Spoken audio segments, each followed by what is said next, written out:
Shalom, Shabbat Shalom.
Shabbat Shalom. Shabbat Shalom, Shabbat Shalom, Shabbat Shalom.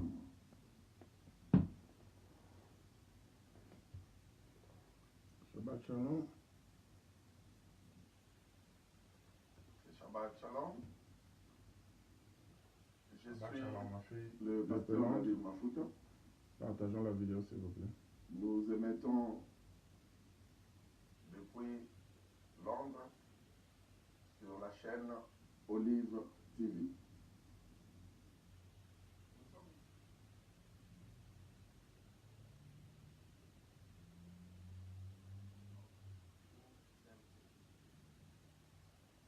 Alors, comme vous avez vu la fois passée, aujourd'hui c'est la vidéo. Partageons la vidéo s'il vous plaît. Après cette vidéo, nous allons faire quelques voyages missionnaires, durant une projet missionnaire, et nous allons revenir à Olive TV après 3 mois. Shabbat Shalom, ma fille, partageons la vidéo. S'il vous plaît. De toutes les façons, vous serez au courant de tous nos mouvements et vous n'allez pas rater vos Shabbat Shalom, votre émission. Donc, chaque samedi, 15h à 16h, même quand nous serons en train de faire autre chose, si vous visitez notre page YouTube, nous serons toujours live chaque samedi de 15h à 16h. Et si vous visitez aussi notre page de Facebook, nous allons commencer d'ici 4 minutes. Partageons la vidéo s'il vous plaît. Vous verrez toujours en live.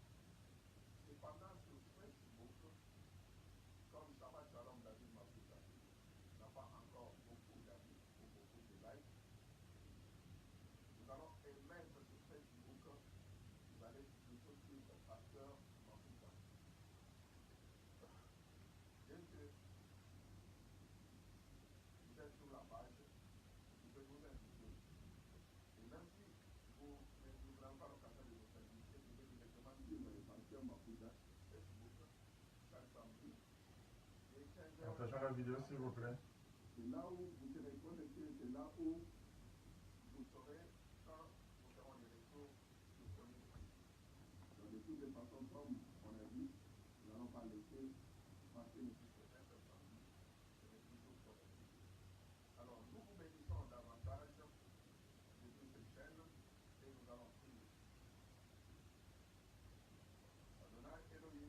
Shabbat Shalom, mon frère depuis l'Afrique du Sud.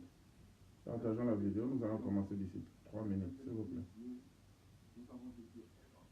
Nous demandons de prendre les contrôles total, afin que nous puissions prêcher une fois de plus le ministère de la femme.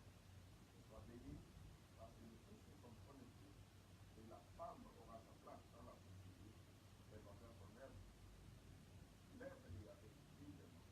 Dans le précédent des jours matières, nous avons prié Dieu. Amen. Amen. Donc vous allez suivre le pasteur Marquito, comme on vous a dit, la semaine prochaine, Dieu laisse vous et Partageons la vidéo, s'il vous plaît. Nous allons toujours continuer avec notre sous-thème,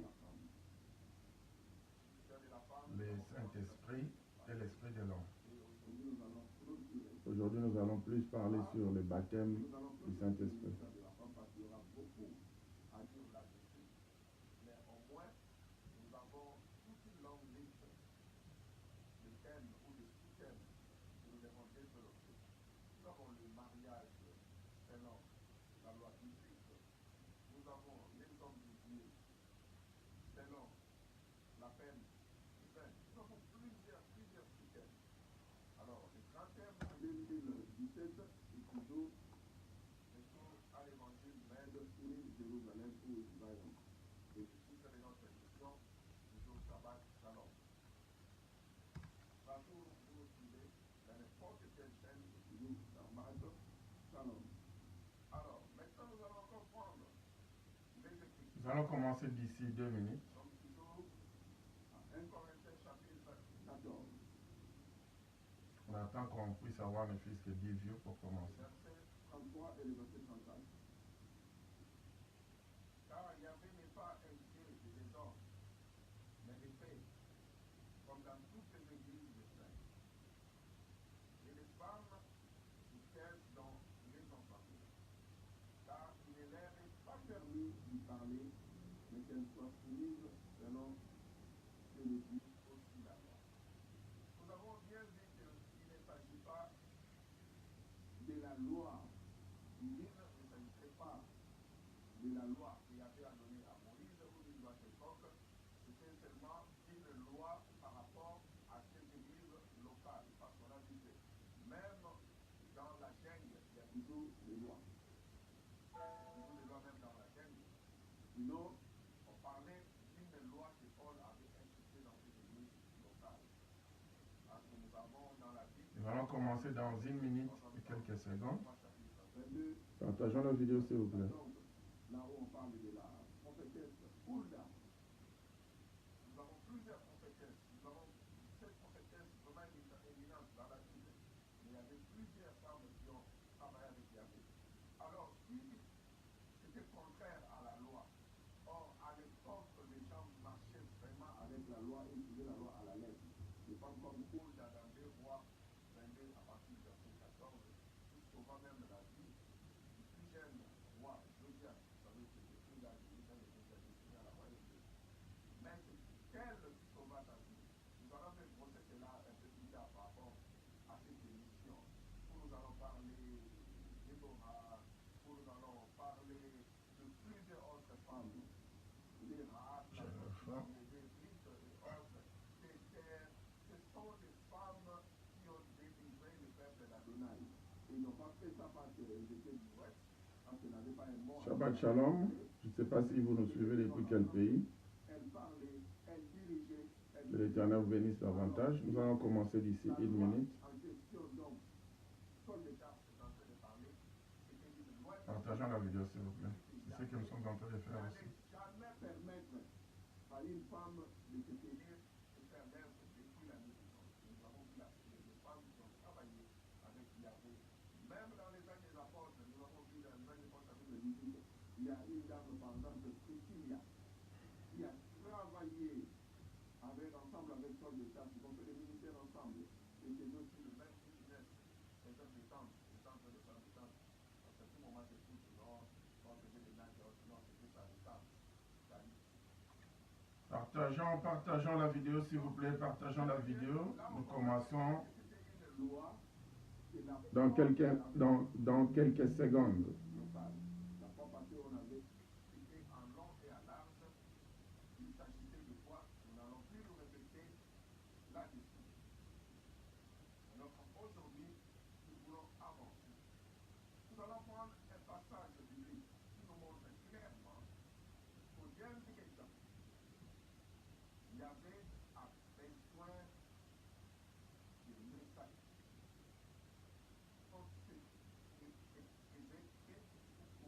On commence dans quelques secondes. Son église, son pays là, est rempli de saleté. Or, il ne peut jamais retenir. Si son église est toujours remplie de saleté, remplie de ordures, il reviendra seulement quand son église sera. Je sais que vous avez passé une belle semaine, comme nous autres, par la grâce d'Adonai. Il a déjà créé la femme avec cette femme. C'est pourquoi nous lui rendons grâce, parce qu'il a permis, de sorte que nous puissions encore nous voir, ici dans notre école de Shabbat Shalom. Alors, on donne une dernière opportunité à tout le monde de partager la vidéo, parce que d'ici 10 secondes, nous allons commencer.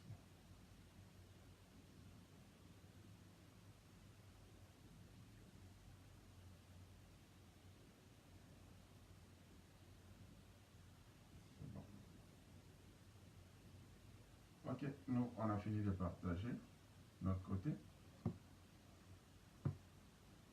Comme je disais tantôt, que l'Éternel vous bénisse davantage. Grande est notre joie de vous revoir encore devant, je ne sais pas, vos smartphones, votre laptop.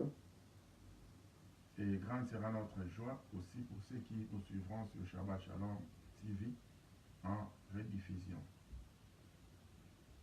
Aujourd'hui, nous sommes le samedi 1er septembre 2018. Nous émettons directement depuis London City, en Grande-Bretagne. Et nous sommes ici chaque samedi de 15h à 16h15. Aujourd'hui, on a commencé en retard. Nos excuses pour cela. On ne veut pas que cela se répète. Mais la bonne nouvelle est que il n'y aura pas de problème de connexion comme des semaines passées. Parce que là, nous avons une connexion impeccable. Bon, sauf c'est la technologie. C'est un problème de connexion. Nos excuses, cela, ça sera hors notre contrôle. Mais nous avons fait de notre mieux pour avoir une très très bonne connexion. Et nous savons que ça sera stable. Avec l'aide de l'Esprit du Saint, bien sûr que oui. Parce que ce que nous sommes en train de faire, en même temps, nous sommes en train d'enseigner au peuple d'Adonai. Et c'est un combat aussi qu'on déclenche de l'autre côté. Alors, nous n'allons pas venir ici pour louer l'ennemi, parce qu'il a déjà échoué. Il n'a pas de place non plus, donc la connexion sera bonne. Alors, avant de commencer, nous allons encore vous saluer tous par un Shabbat Shalom. C'est juste vous souhaiter un bien-être total pour cette semaine qui vient de finir. Et aussi Shabbat Shalom qui sera un signe de paix pour tout le monde, ici en Grande-Bretagne et partout dans nos familles, dans vos familles, partout où vous êtes en train de nous suivre. Donc nous vous souhaitons la paix, nous vous souhaitons la réconciliation, nous vous souhaitons le bonheur, nous vous souhaitons le bien-être total en un seul mot, comme signifie Shalom. Alors quand nous vous saluons Shabbat Shalom, vous allez juste vous allez aussi répéter Shabbat Shalom. Le Shabbat qui est le samedi, comme aujourd'hui, le jour du Seigneur. Alors je pense qu'on a pu attendre pendant plus ou moins 5 minutes. Là, nous n'avons plus de choix, nous allons commencer. Et vous êtes déjà plus de 10 qui êtes en train de nous suivre. Avant de commencer, nous allons prier, comme à l'accoutumée. Adonai, le tout-puissant créateur de l'univers, Père, nous te bénissons pour ces instants. Nous remettons ces moments d'enseignement entre tes saintes mains.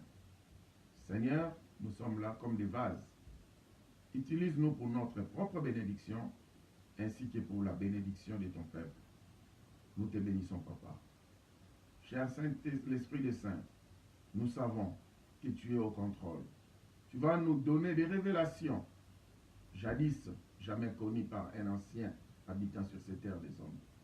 Nous te bénissons parce que nous sommes en train de parler de toi et tu es au rendez-vous. Tu permettras de sorte que le monde entier te reconnaisse et que le monde entier quitte dans les ténèbres. Merci pour notre protection et merci pour notre sécurité.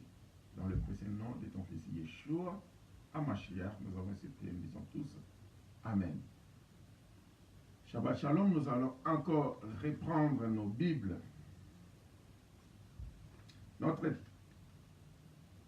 thème principal, c'est le retour à l'évangile fait à Sion. Jusqu'à ce que Yeshua revienne, ça sera notre thème, c'est pourquoi on n'en parle plus.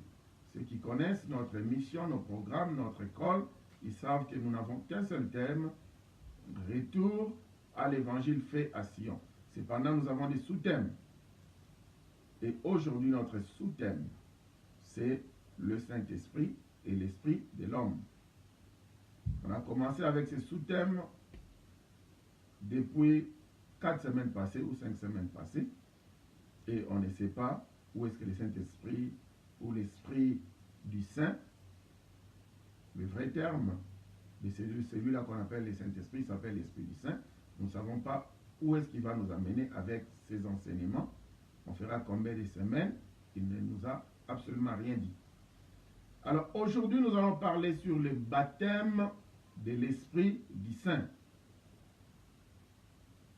On prend toujours notre passage de base concernant ce sous-thème, qui est Genèse chapitre 1, le verset 26 et 27. Nous lisons. Nous utilisons la Bible de Louis II aujourd'hui.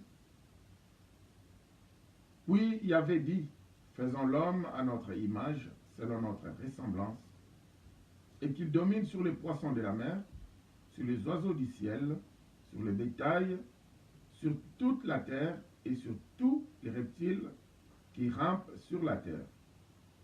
Yahvé créa l'homme à son image, il les créa à l'image d'Adonai, il créa l'homme et la femme. Aujourd'hui, nous n'allons plus répéter ce que nous avons déjà dit pendant plusieurs semaines. Nous allons directement attaquer la leçon concernant le baptême de l'Esprit du Saint. Ceux qui veulent connaître davantage sur ces sous-thèmes, vous ne pouvez qu'aller sur YouTube. Je pense que ça a commencé à partir de la vidéo numéro 68 ou 69. Et après, vous allez continuer. Jusqu'aujourd'hui, c'est la vidéo numéro 74 pour le français et 74 pour les Belges. Je suis en train de vous wave tous. Je suis en train de vous saluer tous parce que là, on ne peut plus toucher à l'écran. Vraiment, on prend à compte vos salutations. Shabbat Shalom, nous vous saluons tous. On ne néglige pas vos salutations.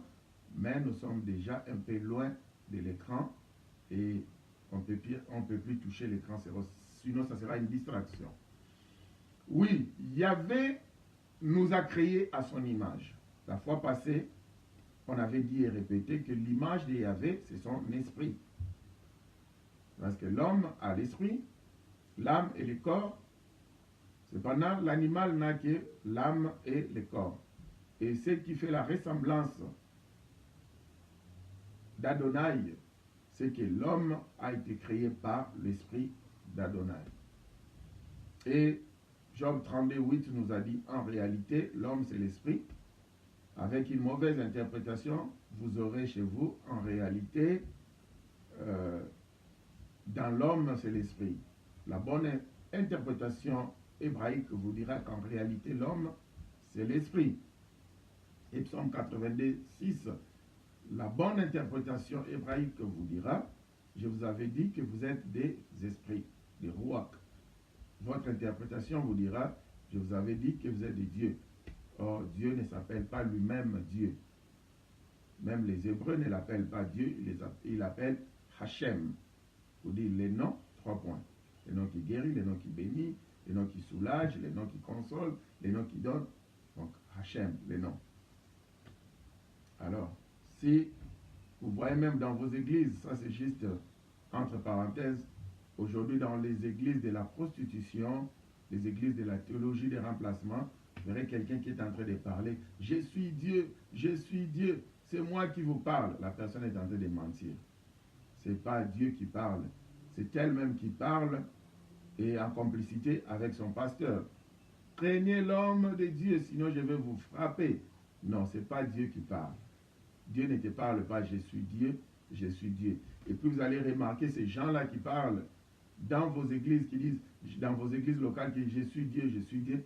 Ce Dieu-là, pour parler, il a des problèmes sérieux, il bégaye, il parle comme si on l'avait étouffé au niveau de son gorge, comme s'il était en colère, c'est comme s'il veut craquer.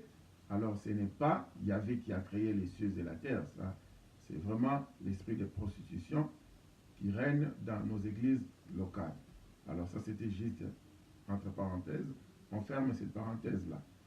Alors, l'homme qui a été créé selon la ressemblance de Yahvé, l'homme qui est esprit.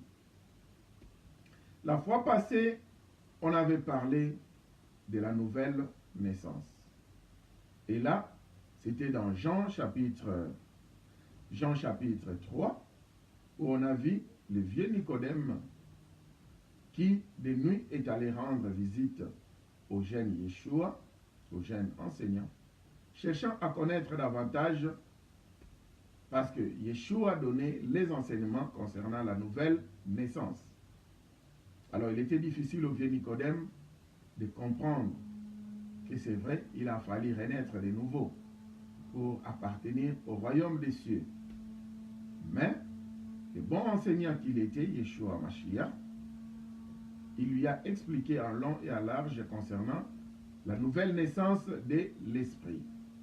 Parce qu'en fait, l'homme qui est esprit, par ses péchés, il avait complètement perdu cette nature de l'esprit.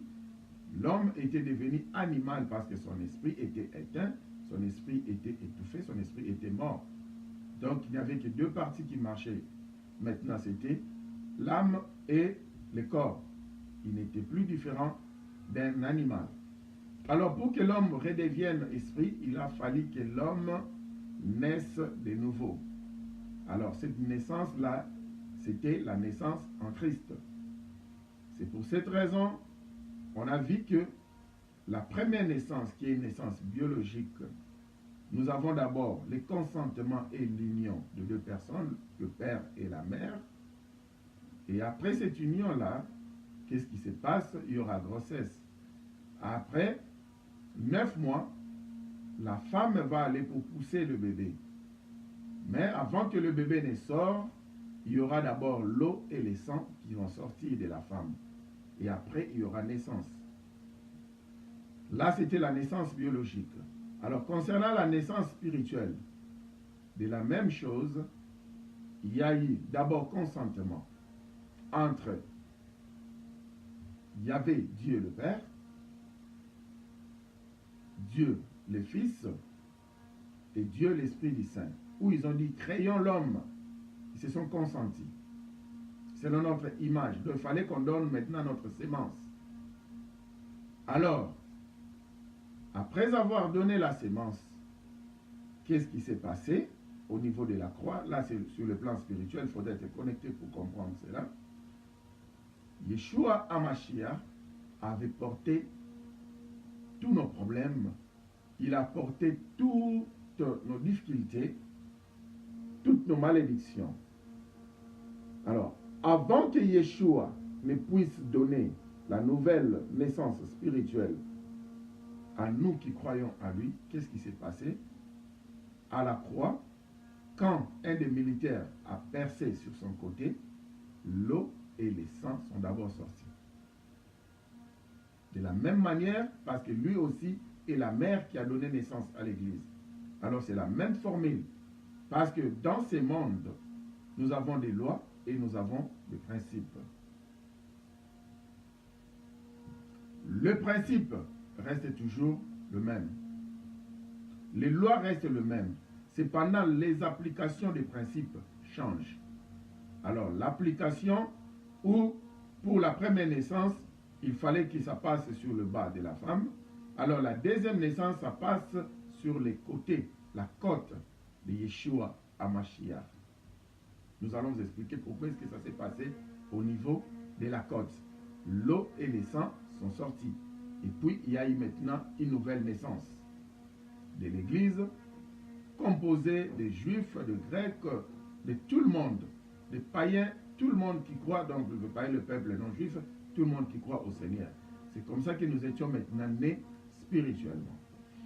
Alors, dans Jean chapitre 1, à partir du verset 12, on dit que ceux qui ont reçu les dons gratuits de Yahvé qui est Yeshua HaMashiach, ils ont reçu le privilège de devenir enfants d'Adonai. C'est bien dit en français, ils ont reçu le privilège de devenir enfants d'Adonai. Alors moi, quand je lisais cela, je me disais, mais comment est-ce qu'ils n'ont pas dit celui qui a reçu Yeshua HaMashiach comme son Seigneur et son Sauveur personnel, il devient automatiquement enfant d'Adonai. Mais pourquoi est-ce qu'ils ont dit ils ont reçu le privilège de devenir enfant d'Adonai? Ok. Nous allons expliquer cela après par rapport à ce que nous sommes en train de recevoir comme enseignement. Gardons cela. Maintenant, aujourd'hui, nous allons parler du baptême de l'Esprit dit Saint. Prenons les Actes des Apôtres, chapitre 19. Parce que la plupart des prédicateurs ou des enseignants nous disent aujourd'hui, dès que vous avez reçu le Seigneur, Yeshua HaMashiach, vous avez reçu le don d'Adonai qui est le Seigneur Yeshua HaMashiach, automatiquement, vous avez aussi reçu le baptême de l'Esprit du Saint, ou comme ils disent, le baptême du Saint-Esprit. Mais la Bible va nous démontrer autre chose. Actes des Apôtres, chapitre 19, à partir du premier verset. Pendant qu'Apollos était à Corinthe, Paul, après avoir parcouru les autres provinces de l'Asie, arriva à Éphèse et a rencontré quelques disciples. Il leur dit, avez-vous reçu le Saint-Esprit ou l'Esprit du Saint quand vous avez cru? Ils lui répondirent, nous n'avons pas même entendu dire qu'il y ait un Esprit du Saint. Il dit, de quel baptême avez-vous donc été baptisés? Et ils répondirent, du baptême de Jean. Alors Paul dit, Jean a baptisé du baptême de repentance, disant au peuple de croire en celui qui venait après lui, c'est-à-dire en Yeshua. Sur ces paroles, ils furent baptisés au nom du Seigneur Yeshua. Ils furent baptisés au nom du Seigneur Yeshua. Le verset 6. Lorsque Paul leur y imposait le main, l'Esprit du Saint vint sur eux et ils parlaient en langue et prophétisaient. Ils étaient tout environ 12 hommes. Vous voyez quelqu'un comme Apollos. Apollos était un frère qui était zélé, qui connaissait la parole. Il prêchait et les gens se convertissaient. Mais cependant, il ne connaissait absolument rien concernant le baptême de l'Esprit du Saint. C'est Apollos là. Nous avons des Apollos aujourd'hui dans nos églises qui prêchent, qui convertissent les gens au travers leur parole ou la parole divine qu'ils sont en train de prêcher. Et nous les voyons en train de vibrer. Mais cependant, ils n'ont jamais expérimenté le baptême de l'Esprit du Saint. Mais comme quand la musique est en train de jouer pendant la louange, l'adoration, ils ont des chairs de poule, des frissons, ils se disent que c'est l'Esprit du Saint. Ne sachant même pas si une belle musique se jouait, même si la musique était celle de Michael Jackson, si les sons sont bien accordés, vous aurez toujours la chair des poules. On a vu ça quand nous étions en train d'écouter la musique soi-disant mondaine, où il y avait des accords musicaux.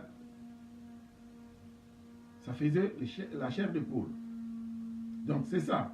Alors Apollos ne connaissait absolument rien sur ces baptêmes-là. Mais allez-vous me dire que nos frères que nous avons aujourd'hui dans nos églises, ils sont plus zélés qu'Apollos? Je vous dirais non. Ils sont plus zélés que ces 12 frères. Je vous dirais non.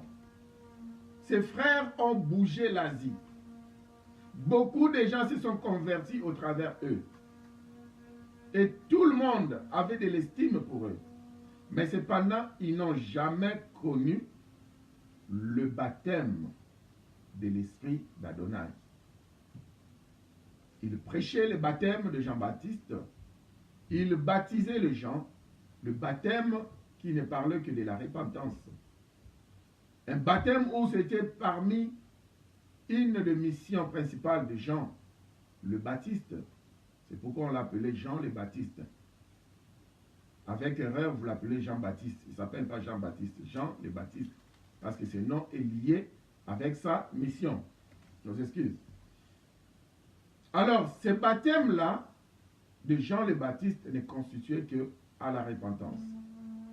À la repentance des fautes humaines commises, tout ce qui a trait à la chair. Alors, c'est de cette repentance-là que ces gens ici, Apollos et ses 12 frères, parlaient partout, ils passaient en Asie. Mais cependant, quand Saul de Tarse, qu'on appelait Paul, est venu, il les a prêchés par rapport au baptême de Yeshua HaMashiach.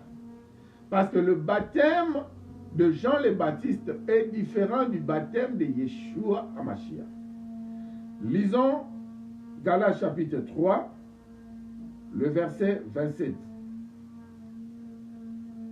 Commençons par le verset 25. La foi étant venue, nous ne sommes plus sous ces pédagogues, car vous êtes tous fils d'Adonai par la foi en Yeshua HaMashiach.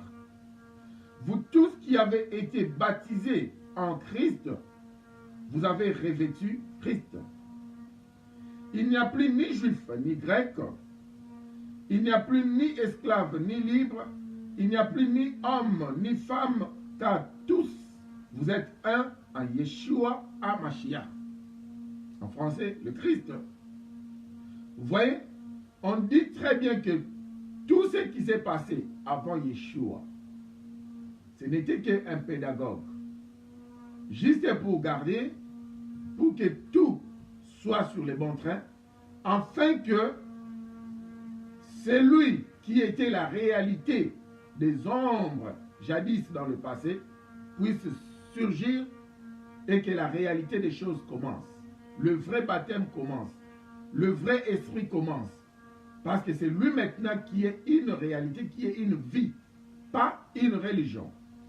Alors, maintenant, ce passage est en train de nous expliquer que en Christ, nous n'allons plus passer au baptême de Jean le Baptiste. Je parle d'abord de ce baptême-là avant de parler du baptême de l'Esprit d'Adonai. Il faudrait que nous puissions d'abord comprendre le baptême de Jean le Baptiste et après nous comprendrons le baptême de Christ et celui de l'Esprit. Christ étant venu lui-même dans Marc, il est venu pour se faire baptiser. Prenons Marc. Là, nous sommes en train juste de mettre une fondation. Si vous n'avez pas encore bien compris, ce n'est pas un problème. D'ici 5 minutes, vous allez comprendre la leçon en question. Marc chapitre 1, à partir du verset 4. Jean parut, baptisant dans le désert, et prêchant le baptême de repentance pour la rémission des péchés. Tout le pays de Judée et tous les habitants de Jérusalem se rendaient auprès de lui, et confessant leurs péchés, ils se faisaient baptiser par lui dans le fleuve du Jourdain. Sautons, prenons le verset 9. En ce temps-là, Yeshua vint de Nazareth en Galilée. Et il fut baptisé par Jean dans le Jourdain. Au moment où il sortait de l'eau, il vit les cieux s'ouvrir et l'Esprit descendre sur lui comme une colombe. L'Esprit descendre sur lui comme une colombe. Et une voix fit entendre des cieux ces paroles. Tu es mon fils bien-aimé, en toi j'ai mis toute mon affection. Aussitôt, l'Esprit poussa Yeshua dans le désert, où il passa 40 jours tenté par Satan. Il était avec le bec sauvage et les anges les servaient. Vous voyez, quand il s'agissait de baptême de Jean le Baptiste, il a baptisé les gens pour la rémission de leurs péchés, pour le pardon de leurs péchés. Yeshua HaMashiach est venu aussi lui-même pour se faire baptiser. Alors, si nous lisons dans d'autres passages ou dans d'autres livres synoptiques, comme le livre de Matthieu, le livre de Marc, le livre de Luc, nous verrons toujours la même histoire concernant le baptême de Jean le Baptiste. Et si nous lisons aussi dans le livre de Jean, c'est pourquoi nous aurons encore beaucoup d'éclaircissements. Où Jean avait complètement résisté. Il a résisté, il n'a pas voulu baptiser Yeshua HaMashiach. Parce qu'il savait que Yeshua n'avait pas besoin d'être baptisé parce qu'il n'avait jamais connu de péché. Il était Kadosh, Kadosh, Kadosh.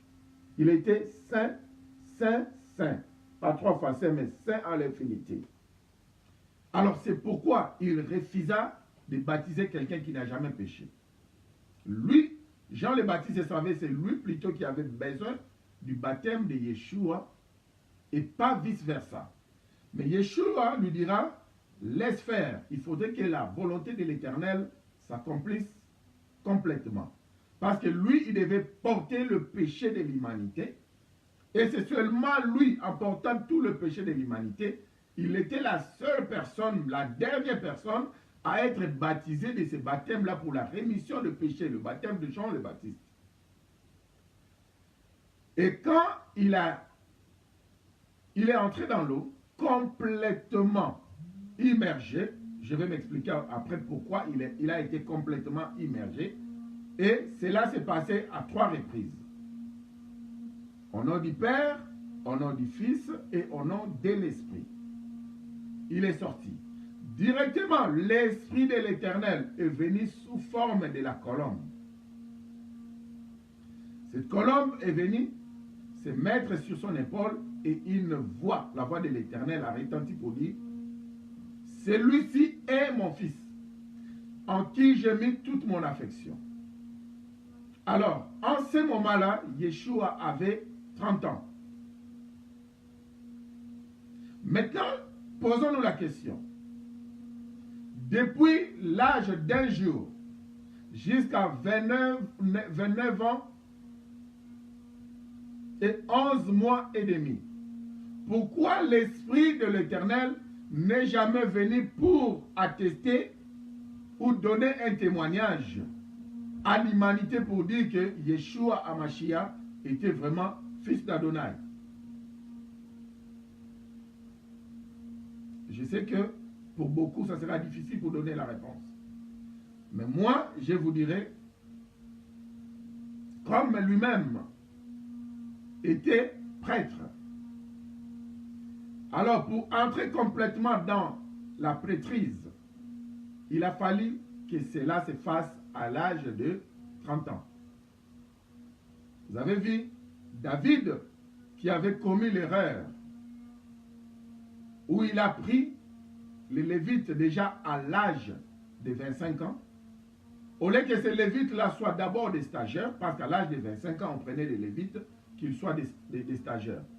Ils seront en stage pendant 5 ans, jusqu'à ce qu'ils auront la maturité à 30 ans. C'est alors qu'ils pourraient maintenant travailler en temps plein. Mais David, à 25 ans, il avait donné les Lévites qui commence à travailler à temps plein. C'est pourquoi on a connu l'histoire de Lâche qui a pu tuer Uza et qui a pu être récupéré par Obed-Edom et de la manière dont il a été béni après 3 mois. Nous connaissons cette histoire-là. C'était l'erreur de David.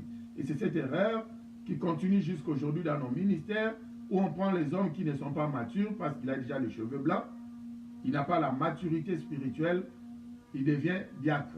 Et puis quelques années plus tard, on voit que le diacre a une maladie dont le médecin ne connaît même pas les noms. Le diacre est souffrant, c'est l'église qui vient cotiser. Le monsieur, la dame est souffrante parce que le pasteur l'a consacré comme, je ne sais pas, évangéliste. Il se met à la chair pour libérer les messages pendant que sur le plan spirituel, la personne n'était pas encore mature. Alors, Yeshua, qui devait respecter sa prêtrise, parce qu'il était prêtre, il était aussi roi. Il avait attendu jusqu'à l'âge de 30 ans. Quand il y avait vu que Yeshua était maintenant entré dans l'âge de la maturité sur le plan du prêtrisme, c'est alors qu'il a accepté que Yeshua maintenant entre en action comme prêtre, comme prophète et qu'il vienne libérer le message à l'humanité. Mais cependant, il ne peut pas faire ça si au préalable, il n'avait pas encore été baptisé ou attesté par l'Esprit du Saint. C'est pourquoi, après le baptême de la repentance, comme maintenant, il avait porté le péché de l'humanité, et ces péchés-là ont été remis, il est sorti des eaux sains et saufs, directement, l'Esprit de l'Éternel est venu prendre le contrôle. Parce qu'il savait que si je ne viens pas prendre le contrôle, ce baptême de la repentance, ce monsieur risque de le faire encore et encore. Et il n'y aura jamais rémission de péché parce que la nature humaine fait de sorte que nous puissions pécher tous les jours. Alors, il est venu maintenant afin que Yeshua soit revêtu de notre nature. Comme il avait déjà porté la nature humaine, il a porté le péché de l'humanité. Il est venu pour le faire porter la nature divine. Pour que l'humanité porte la nature divine en Christ. Il est venu le couvrir par son esprit. Et puis l'esprit a testé. L'esprit a donné témoignage. Aujourd'hui, quand les gens vous disent, oh, vous savez quoi, il faut venir donner témoignage à l'église, parce que quand Apocalypse nous dit que nous avons vécu à cause du sang de l'agneau, à cause de notre témoignage, c'est le témoignage où on vient. J'ai été magicien, j'ai tué les gens, 100 000 personnes par jour, tout ça, c'est ça, les témoignages qui fait que nous avons vaincu. Non. On a besoin de ces témoignages-là, ça fortifie beaucoup. Mais les témoignages dont on nous parle, si j'ai bonne mémoire, si je pense, c'est Apocalypse 12, dans le chapitre 12. Ces témoignages-là, c'est les témoignages de l'Esprit du Saint. C'est comme ça que Yeshua a vaincu Satan au travers le témoignage de l'Esprit du Saint. Il a vaincu la nature, la chair et tous ses désirs au travers le témoignage et l'attestation de l'Esprit du Saint, qui dit que à partir d'aujourd'hui, désormais, voici celui-ci est mon fils, en qui j'ai mis toute mon affection. Alors, pourquoi est-ce que c'était la colombe? Parce que déjà, quand nous lisons Genèse chapitre 8, au moment des déluges de Noé, nous allons remarquer que quand Noé a cru que les eaux ont séché, il avait premièrement envoyé un corbeau. Le corbeau qui est allé, il a fait des tours, il est parti, il est revenu, il est parti, il est revenu, il est parti, il est revenu. Il n'avait jamais apporté une bonne suite. Le corbeau qui est la nature humaine, la nature pécheresse. Avec vos propres efforts, vous ne pouvez apporter une bonne suite dans votre vie. Vous ne pouvez jamais apporter une bonne nouvelle qui peut changer votre vie, qui va finir le déluge dans votre vie. Le corbeau n'a pas pu apporter une bonne nouvelle. Alors, après maintenant, il envoya la colombe. Souvenez-vous, ici maintenant, Marc, on nous dit que, on parle de la colombe, n'est-ce pas? Souvenez-vous. Retenons parce que nous allons y revenir. Alors, maintenant la colombe est allée. La colombe est revenue La nouvelle était celle-ci. La nouvelle était que rien, l'eau n'a pas encore séché. Il a encore laissé l'espace de 7 jours. Il a envoyé de nouveau la colombe. La colombe est allée, ici c'est la mathématique. Il y a la mathématique dans la parole de Yahvé. Il faut savoir déchiffrer la parole de Yahvé. Il a encore envoyé la colombe pour une deuxième fois. La colombe est revenue. Cependant, il n'y avait pas toujours de bonnes suites. Il a encore attendu pendant 7 jours. Il a envoyé la colombe de nouveau. La colombe est partie. Il est revenu avec le feuillage. Mais cela ne démontrait pas à 100% que le terrain était déjà sec. Mais c'était déjà une bonne nouvelle pour dire que si j'ai pu atteindre le feuillage d'un arbre où je ne sais pas c'était à quel niveau, cela signifie que les eaux ont vraiment abaissé et que maintenant, vous pouvez ouvrir les toits de la barge. Tout va bien. Et après ça, Noé a attendu que la colombe revienne. La colombe était partie pour toujours. La colombe n'est plus revenue.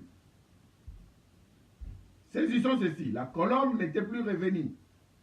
Parce que la colombe ne pouvait pas donner le message au grand complet concernant la fin de la déluge. Il a donné un message partiel, apportant le feuillage pour dire qu'il y a une bonne nouvelle.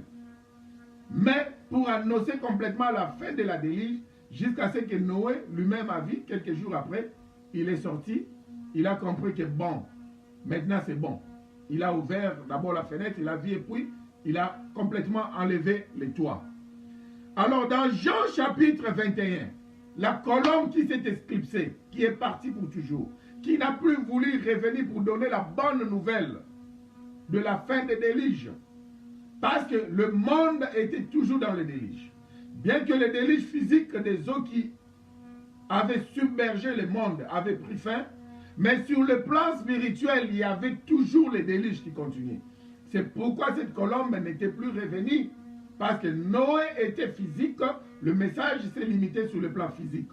Alors maintenant dans Jean chapitre 21, quand vous voyez les tours que la colombe a fait, il est parti, il est revenu 7 jours de repos, il est parti, il est revenu 7 jours de repos, à 3 reprises ça fait 21 jours. Alors l'évangile qui n'est pas synoptique des autres évangiles, l'évangile des gens, toujours au 21e jour ou bien au chapitre 21, on dit à partir du premier verset, après cela, Yeshua se montra encore aux disciples sur le bord de la mer de Tibériacle, et voici de quelle manière il se montra. La colombe qui était dispersée, qui est partie pour ne plus revenir, après 21 jours, sur le plan spirituel, cette même colombe est revenue dans le chapitre 21 de Jean. C'est pourquoi on utilise le terme et la colombe revient encore.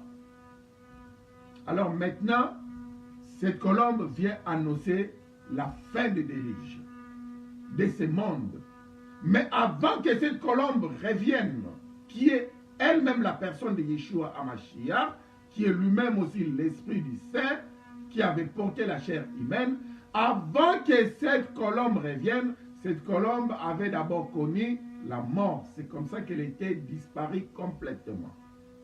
Yeshua a connu la mort, disparu complètement. Après 3 jours, et on voit aussi la colombe a été envoyée à 3 reprises. Yeshua qui est entré dans la terre, au premier jour, il n'a pas pu amener le message complet du salut.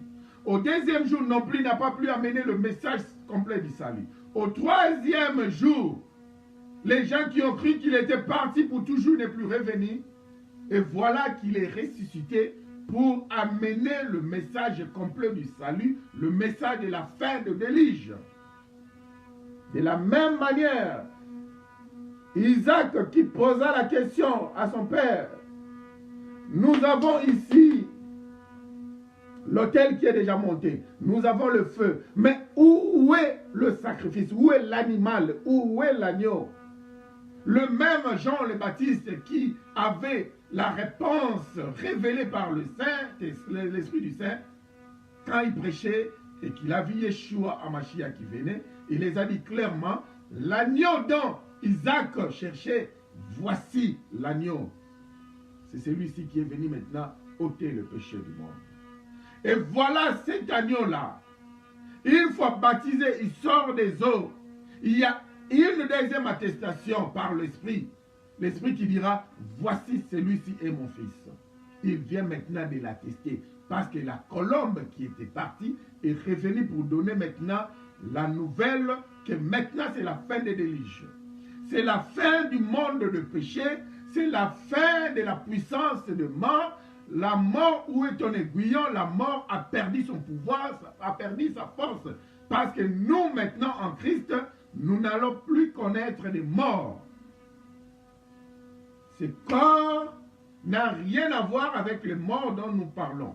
Parce qu'en Christ, nous sommes maintenant les esprits, comme Yahvé nous a créés. Un esprit ne meurt jamais. Un esprit vit éternellement. C'est pourquoi il dira dans Jean chapitre 11, dans sa conversation avec Marie et Marthe, il leur dira, ne t'ai-je pas dit, si tu crois, celui qui croit, il ne mourra jamais, il vivra éternellement. Et si vous croyez, vous verrez aussi ma gloire.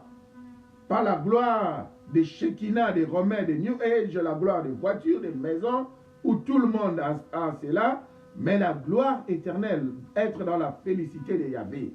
Parce que si vous croyez à l'éternel, vous êtes destiné à cette gloire-là, vous n'allez plus mourir, vous êtes destiné à la vie éternelle, parce que vous redevenez Esprit Saint. Alors, maintenant, parlons en profondeur concernant le baptême de l'Esprit du Saint.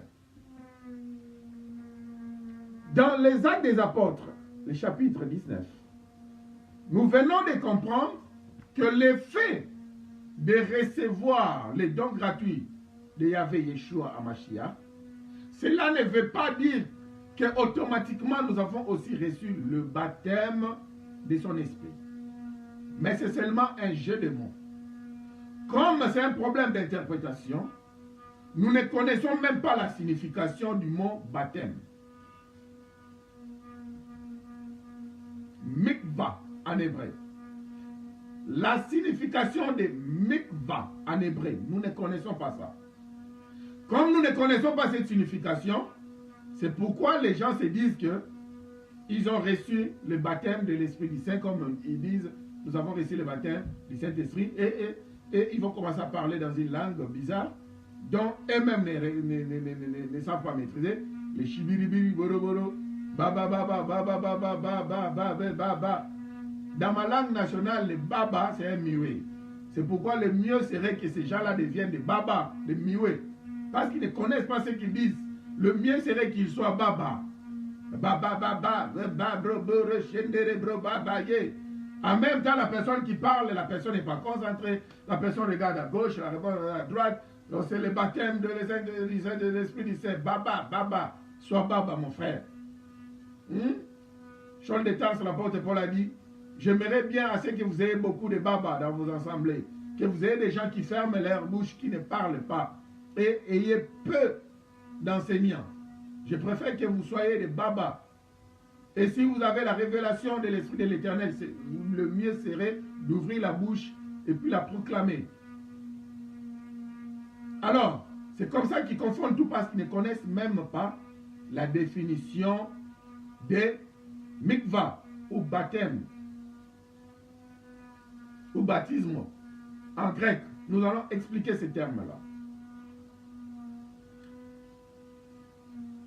Dans Jean chapitre 1, on a dit à partir du verset 12, ils ont reçu le privilège de devenir enfants.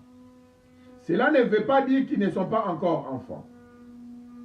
Mais c'est juste une forme utilisée pour dire qu'ils n'ont pas encore reçu l'attestation de l'Esprit de Yahvé, comme Yeshua avait reçu cela à l'âge de 30 ans.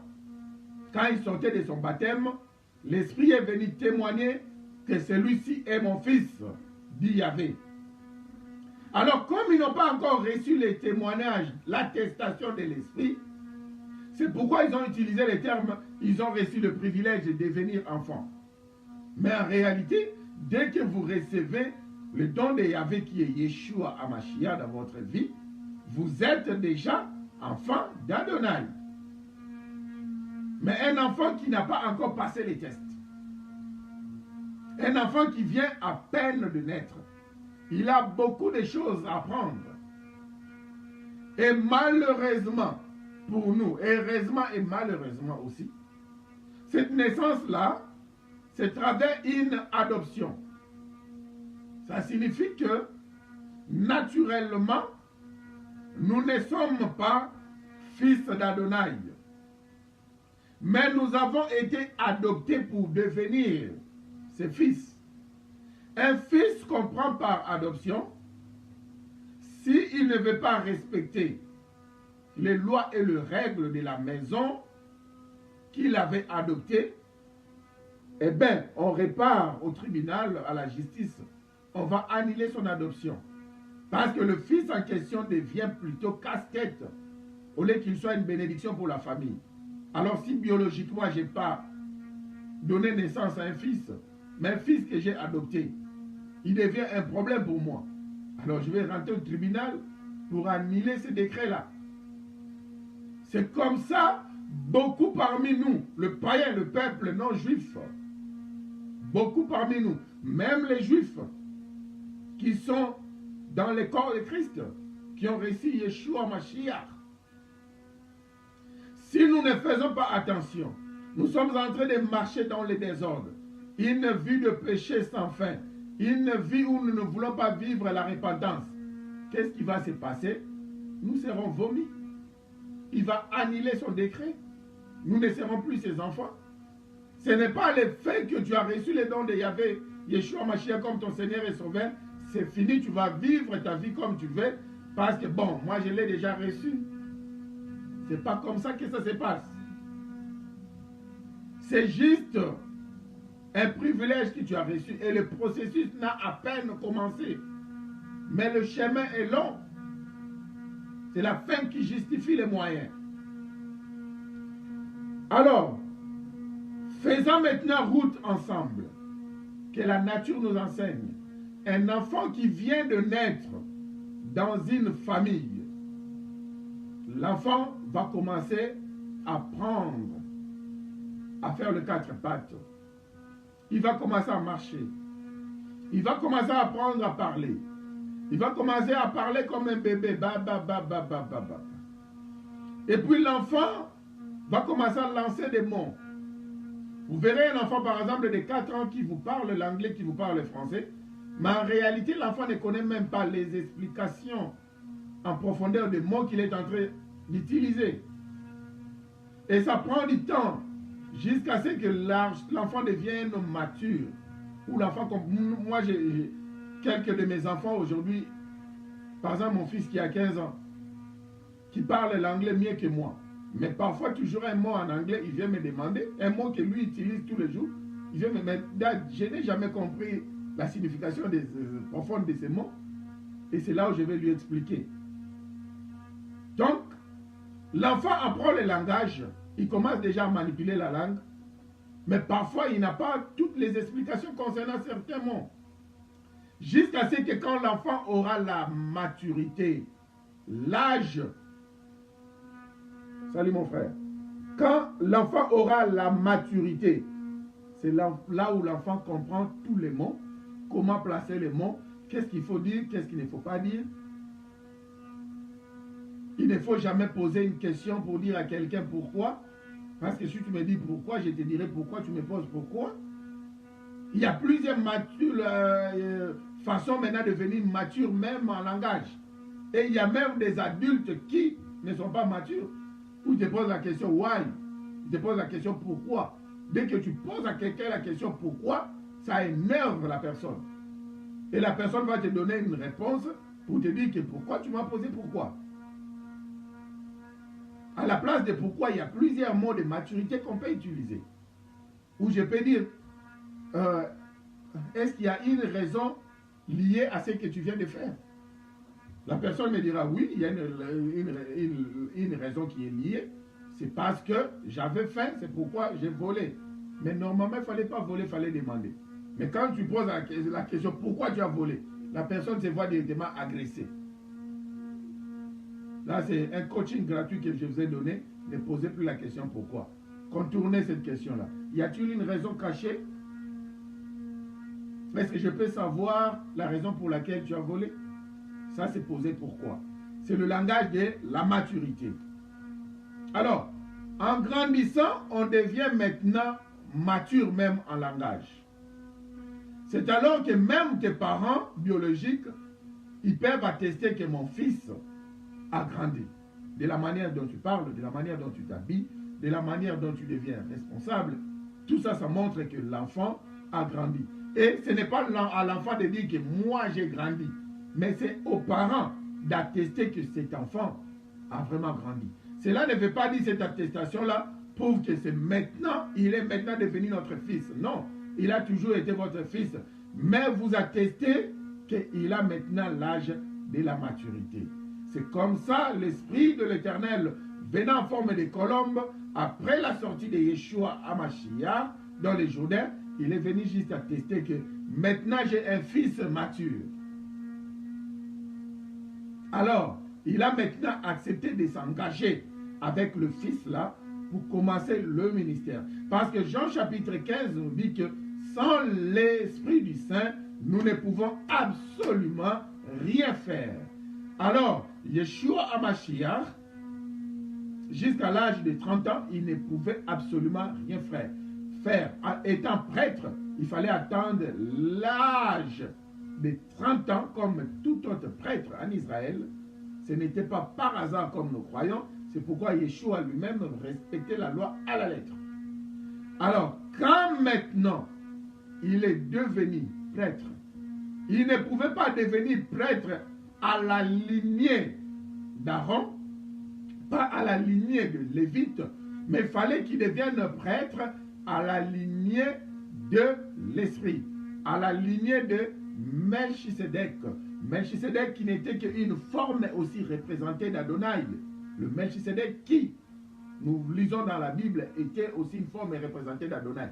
Pas le Melchisedec comme vous prêche aujourd'hui dans les sens de culte, il faut sortir dans son corps pour s'envoler. Non, pas ce Melchisedec-là.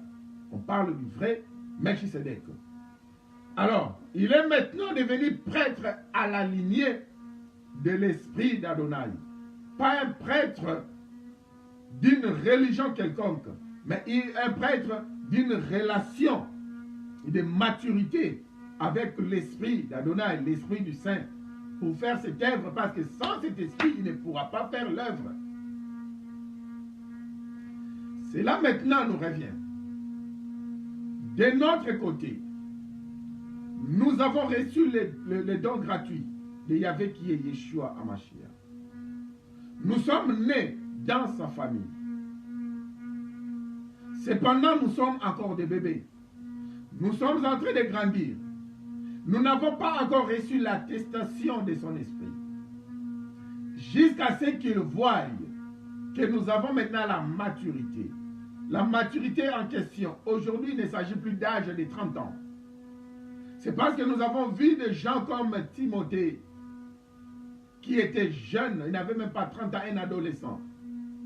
Quand Saul de Tarse, l'apôtre Paul est en train de l'écrire, on voit dans le livre de Timothée, il a dit, ne néglige pas ton jeune âge, et que personne aussi ne néglige ton jeune âge. Prêche, convainc, parle, enseigne, éduque. Vous voyez?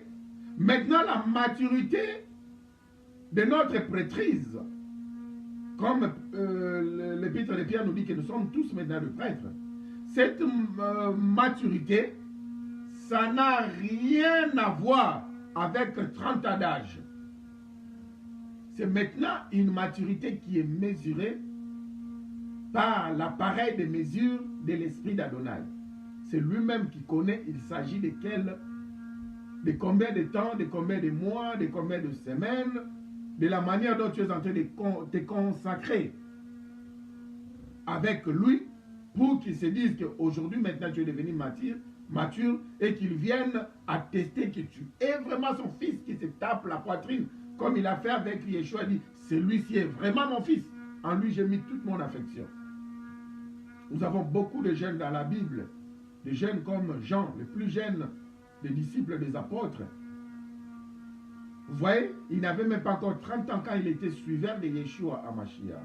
Mais dans les Actes des Apôtres, au chapitre 2, l'Esprit du Saint est venu attester au petit Jean pour dire que celui-ci est Jean, celui-ci est mon fils à qui j'ai mis toute ma confiance. Alors, maintenant, parlons du terme baptême. Et nous allons récupérer les explications que je viens de donner pour donner une clarification par rapport au baptême de l'Esprit. Il nous reste 20 minutes. Baptême. En hébreu, mikva. Mikva, mikva.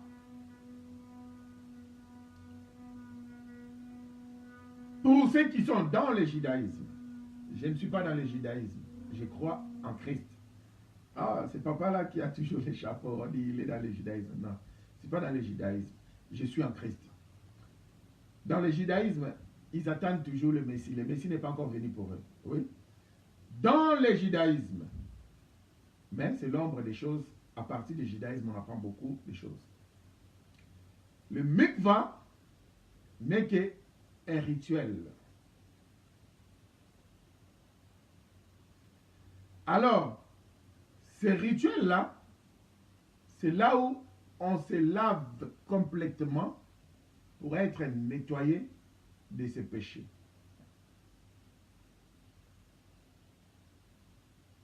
On entre complètement dans les eaux, pas par aspersion, mais par immersion, pour que ces péchés soient pardonnés, pour avoir rémittance. Mais cependant, ce n'est que Yeshua HaMashiach qui a enlevé le péché du monde. Tant que vous n'avez pas Christ dans votre vie, tout ce que vous allez faire comme mikva ne sera que l'ombre des choses. Mais la réalité est en Christ. Ces rituels-là d'abolition que vous allez faire, qui est le mikva, ne sera que physique. Ça n'a pas d'impact sur le plan spirituel. Mais on entre plongé complètement dans les eaux. Immergé complètement dans les eaux. Et ils les font. Après, ils sortent pour dire que mes péchés sont pardonnés. Et ils vont faire les mikvah encore et encore et encore et encore. Cependant, ce même mikvah plutôt, c'est aussi un acte d'engagement. Alors, par exemple, une fille qui veut entrer dans le mariage, avant d'entrer dans le mariage, elle fera le mikvah. Et au-delà de mikvah, elle fera aussi le kiddushisme, où on va les laver, on va la laver complètement, soi-disant de ses péchés. Et son mari va faire des déclarations pour dire que ma femme, je l'ai pris en mariage concernant la loi de la Torah et la loi d'Israël, concernant la loi de la sainteté et la purification, concernant la loi de la mise en évidence. Elle est mise en évidence pour moi. Elle m'appartient. Elle est exceptionnelle. Personne n'a droit à la toucher. Le kiddushisme. Et le mikvah aussi qu'elle va faire pour dire qu'elle s'est lavée complètement de ses péchés. Et c'est alors qu'elle va sortir comme une sainte, avant de connaître le premier rapport sexuel avec son époux. Et après ce rapport sexuel-là, elle va encore repartir pour faire le mikvah, pour se laver encore. Après ces périodes mensuelles, elle va encore aller faire le mikvah avant de commencer les relations sexuelles avec son mari. Donc il y a un cycle où on ne fait que de mikva et de mikva, soi-disant pour se purifier. Ça c'est dans le judaïsme. Alors, comme on parle de l'engagement, parce que j'ai dit, ce sont des mots qu'il faut comprendre. Dès que vous avez la compréhension du mot, vous avez la compréhension du reste. Comme la Bible a été interprétée dans plusieurs langues, c'est pourquoi les gens ont du mal, parce qu'ils ne comprennent même pas les mots. Quand on dit baptême, ils ne comprennent pas le vrai mot en hébreu. Cela signifie quoi? Et il y a beaucoup de mots aussi en grec qui aident. Il y a certains mots en grec qui déroutent aussi. Mais en matière de baptême, le mot utilisé en grec aussi va aussi nous aider. Baptiso va aussi nous aider.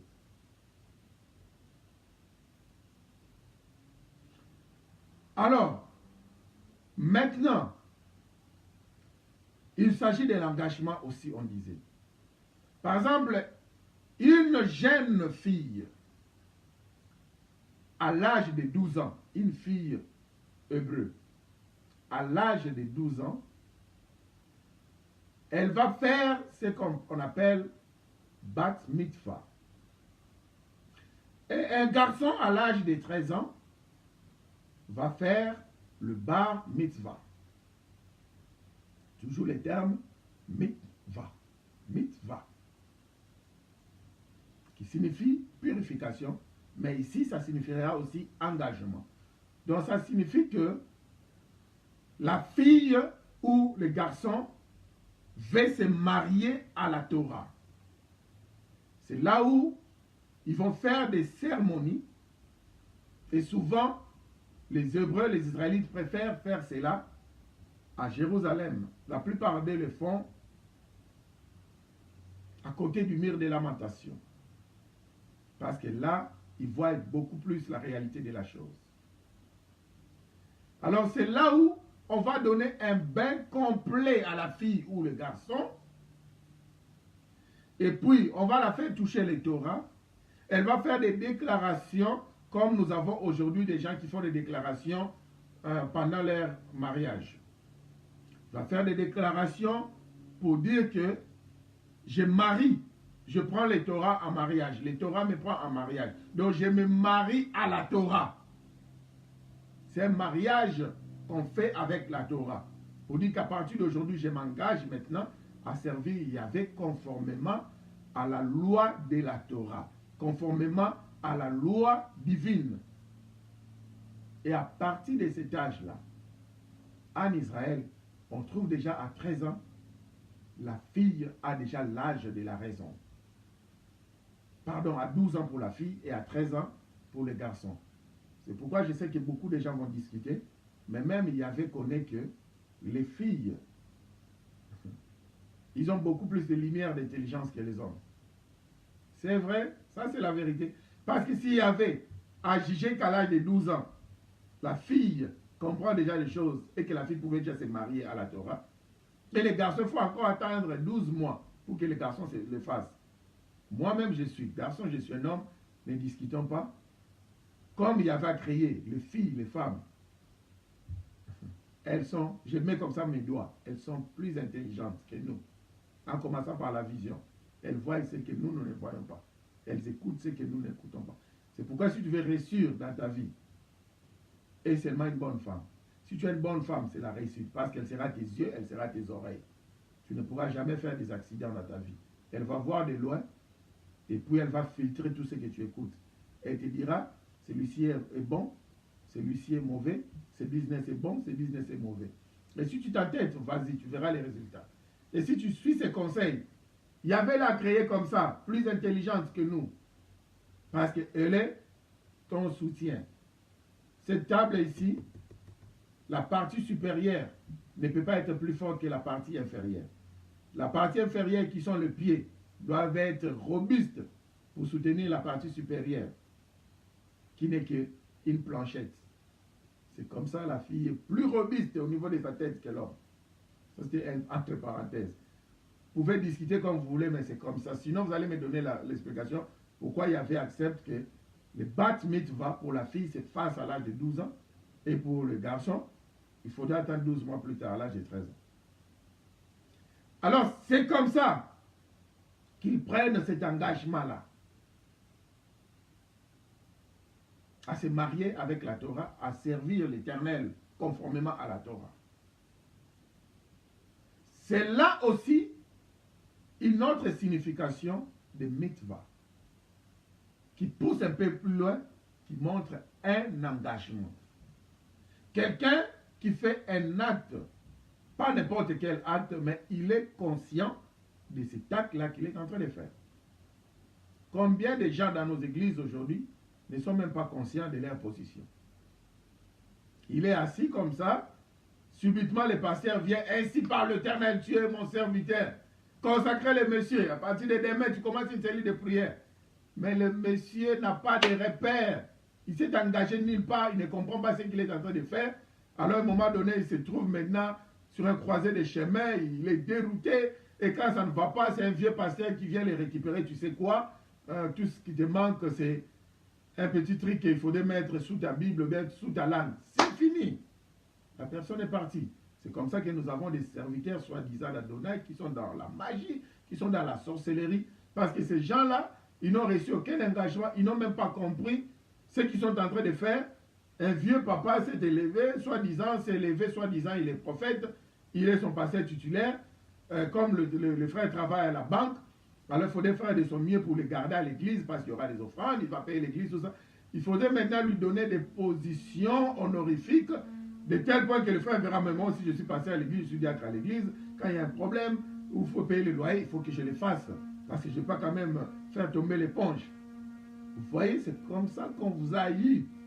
Et vous vous retrouvez au service de l'Éternel, ne sachant même pas pourquoi vous vous êtes engagé. Il y en a beaucoup dans nos églises. C'est le temps de se repentir et c'est le temps de repartir au passé pour dire que vous m'avez mis sur une fausse passe. Je m'aurais quitté. C'est fini avec cette histoire des sacerdoces. Je m'aurais resté un frère qui sert l'Éternel avec zèle. Je vais faire l'évangélisation, le soutenir. Mais je ne veux plus ce titre-là de pasteur, l'archibishop. Je ne veux plus ça. Vous m'avez jamais expliqué ce que je suis en train de faire. Alors, un Hébreu, quand il s'engage en quoi que ce soit, il connaît ce qu'il est en train de faire. Vous n'allez pas venir dire à un Hébreu que moi j'ai reçu le baptême de l'Esprit et vous ne pouvez même pas comprendre la signification de baptême. Parce que maintenant les gens voient, quand il s'agit de baptême, tout ce qu'ils voient c'est l'eau. Mais c'est au-dessus seulement des eaux. Ça va au-delà des eaux qu'on voit. Le baptême, bien qu'il y aura aussi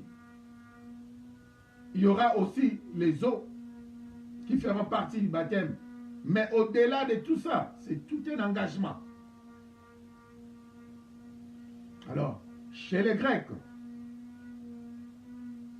les baptisons, ils ont tiré cela dans le terme bapto, un verbe bapto, de l'ancien grec. Bapto ne signifie pas autre chose. Ça signifie seulement plonger dedans, ou bien être immergé, ou être imbibé. Par exemple, les anciens peintres grecs, ils avaient l'habitude de prendre par exemple un crayon pour faire un dessin quelconque. Ils vont complètement bapto ces crayons, imbiber complètement ces crayons dans la peinture, complètement. Et on dira que ce crayon a été bapto, donc plongé complètement dans la peinture. Et puis ils vont commencer maintenant à faire la peinture. Ou on dira par exemple, ce monsieur-là a été bapto. Donc ce monsieur-là a été complètement plongé. Peut-être dans le liquide, peut-être dans quoi que ce soit, mais une forme est toujours liquide. Ça peut être les eaux. Où vous êtes complètement immergé, vous disparaissez à l'intérieur. Quand par exemple, Ésaïe parle de baptême, j'ai oublié le chapitre, mais définitivement à Ésaïe, qui dit que j'ai été baptisé par la souffrance. Donc la souffrance m'a émergé. Cela veut dire que je suis en train de souffrir sans pour autant donner le mot. Donc la souffrance dans le vrai sens du terme. J'ai été baptisé dans la souffrance. J'ai connu les baptêmes de souffrance. Alors, en un mot, le baptême en grec signifie complètement plonger dans, être immergé, être englouti, imbibé complètement. Mais en hébreu, ça a deux dimensions. La dimension de se laver complètement, plonger complètement dans les eaux, comme fut le cas de Naaman, le général syrien, quand il est venu voir l'homme de Dieu, le prophète Élisée, l'a permis d'aller se baptiser lui-même dans le même Jourdain, le coin de baptême où Jean le Baptiste a baptisé tout le monde et Yeshua. Toujours avant Jean le Baptiste, Élisée dira à Naaman d'aller lui-même se baptiser lui-même dans le Jourdain. Aller plonger complètement dans le Jourdain. À cette reprise est sorti. Et quand il est sorti, la lèpre qui représente le péché, il est sorti, sa lèpre l'avait complètement quitté. Donc, en un mot, le baptême, quand on plonge dans ces eaux-là, quand on est complètement immergé, ce n'est pas pour prendre un bain rituel, comme le mikva hébraïque, mais c'est pour laisser les impuretés dans l'eau et sortir sain et sauf. C'était une préfiguration aussi du baptême de Christ qui devait prendre notre lèpre, notre péché, entrer cela dans les eaux, bapto complètement dans les eaux, mikva complètement dans les eaux, et laisser ces impuretés-là sortir ressusciter, sortir sain et sauf. Alors, directement un acte d'engagement est venu. L'Esprit du Saint, en forme de colombe, est venu sur son épaule et il a signé l'engagement avec lui. Pour compléter le deuxième sens ou la deuxième dimension du baptême en hébreu, le mikva en hébreu. Il est venu signer un engagement, une attestation avec lui. Désormais, maintenant, c'est lui-ci et mon fils. Et vous savez quoi? J'ai maintenant, à partir de cette seconde, mis mon affection en lui. Alors, c'est comme ça que Yeshua HaMashiach était maintenant baptisé ou attesté par l'Esprit du Saint. Pourquoi? Parce qu'il a fait une bonne marche. Il a atteint l'âge de la maturité. C'est pourquoi il a reçu cette attestation. Mais cependant, il ne s'est pas laissé faire pour dire qu'une seule fois pour toutes, comme j'ai déjà reçu le baptême de l'Esprit, l'attestation de l'Esprit, je vais m'asseoir, je suis déjà baptisé, comme aujourd'hui nous disons, oh, je suis déjà baptisé, soi-disant, j'ai déjà accepté le don de Yahvé comme Yeshua Mashiach, je suis déjà chrétien, je suis déjà, ça c'est n'importe quoi. Yeshua repartait dans la montagne. Tous les jours, la nuit, quand les siens dormaient, lui, il repartait sur la montagne pour aller prier pendant des heures, parfois jusqu'au petit matin. Et après, il part s'endormir. Pourquoi? Parce qu'il sait que l'engagement qu'il a reçu de son papa, c'est un engagement de travail, pas autre chose. C'est pourquoi il a dit que mon père travaille et moi je travaille encore. C'est pourquoi il dira qu'une journée n'a que 24 heures. Il y a 12 heures du temps où il fait jour, il fait clair, et il y aura 12 heures du temps où il fera noir. Et pendant qu'il fait encore jour, laissez-moi travailler. Il savait que l'engagement qu'il a reçu, c'est l'engagement d'une consécration terrible, le travail sans fin. Et il savait qu'il doit toujours passer beaucoup de temps avec celui qui l'a attesté, celui qui a témoigné les concernant, celui-ci est mon fils.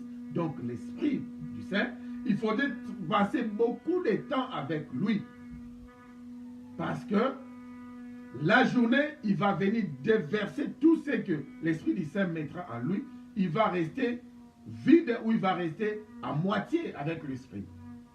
Alors, il ne va pas compter sur un seul baptême pour le reste de sa vie pour dire que ce jour-là, en sortant du Jourdain, j'avais reçu le baptême de l'esprit et puis c'est fini, mais c'est fini, c'est fait. Toute ma vie, je deviens paresseux, je ne vais pas méditer sa parole, je ne vais pas prier, je ne vais pas travailler pour lui, j'ai déjà reçu l'esprit, la baptême de l'esprit. Non. Il sait que le psaume 23 lui avait déjà appris qu'il remplit ma coupe. Et ma coupe fait quoi? Déborde. Bien sûr que oui, ma coupe va déborder. Mais quand je sortirai le matin, je vais aussi libérer les liquides que j'ai dans ma coupe, le contenu que j'ai dans ma coupe. Je vais libérer, peut-être ça va rester moitié ou ça sera vide. Alors la nuit, il faudrait que je réparte encore pour aller me ressourcer. Il faut que je réparte encore pour l'ébullition rituelle. Ce n'est plus rituel comme le mikva, le judaïsme. C'est maintenant toute une vie où on se charge, on est déchargé, on répare encore pour se charger. Alors, il ne fera pas ça comme un hébreu qui vient de pécher.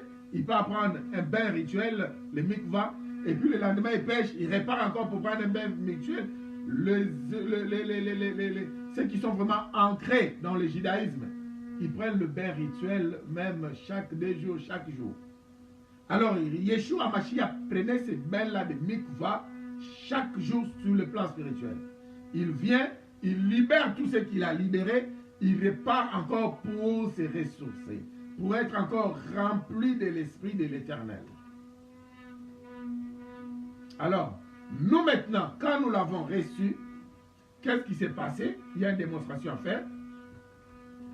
À Jean chapitre 1 au verset 12, quand nous avons reçu, et le verset 13, quand nous avons reçu ce privilège-là, de devenir enfant d'Adonai, mais on n'avait pas encore l'attestation de l'esprit de Yahvé, ce privilège-là nous avait donné une partie de son esprit.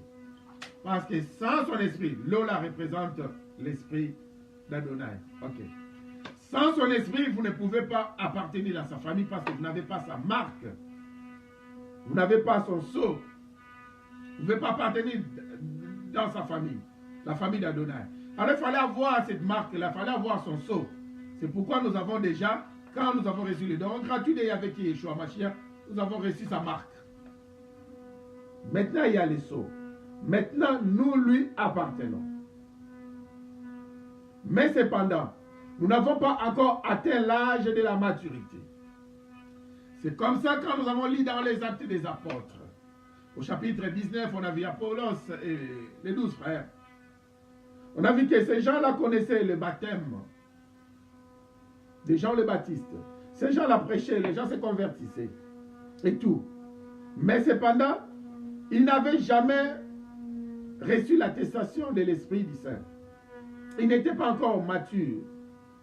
Ils faisaient l'œuvre sans la maturité.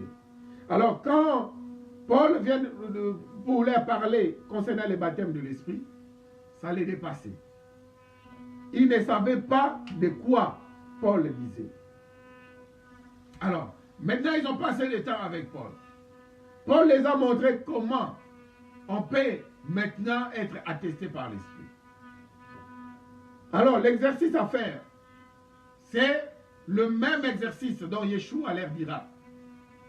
Quand nous lisons dans les Actes des Apôtres chapitre 1, on commence par le chapitre 1, le discours de Pierre, on verra qu'il leur donna des prescriptions à suivre, des conseils à suivre. Il leur dira de ne pas s'éloigner de la chambre haute, d'être toujours dans la chambre haute, de méditer, de prier sans fin. Alors ces gens ici, avant que Yeshua ne parte, il avait déjà donné naissance à l'église. Quand l'eau et le sang sont sortis de son côté, c'est là où il avait donné naissance à l'église. Comme quand l'eau et le sang étaient sortis en bas de ta maman, après ta maman t'a donné naissance. Yeshua aussi, une fois percé à côté chez les militaires, l'eau et le sang étaient sortis, il avait déjà donné naissance. Il avait déjà donné naissance à l'église, qui était composée des juifs, tout le monde, même le peuple païen, tout celui qui croit en lui. Il a reçu naissance ce jour-là. Alors, c'est ce jour-là, avant qu'il ne parte, qu'est-ce qu'il a dit? Il a soufflé à ses disciples. Il a dit, recevez mon esprit. Ses disciples ont reçu cette petite portion, comme vous et moi.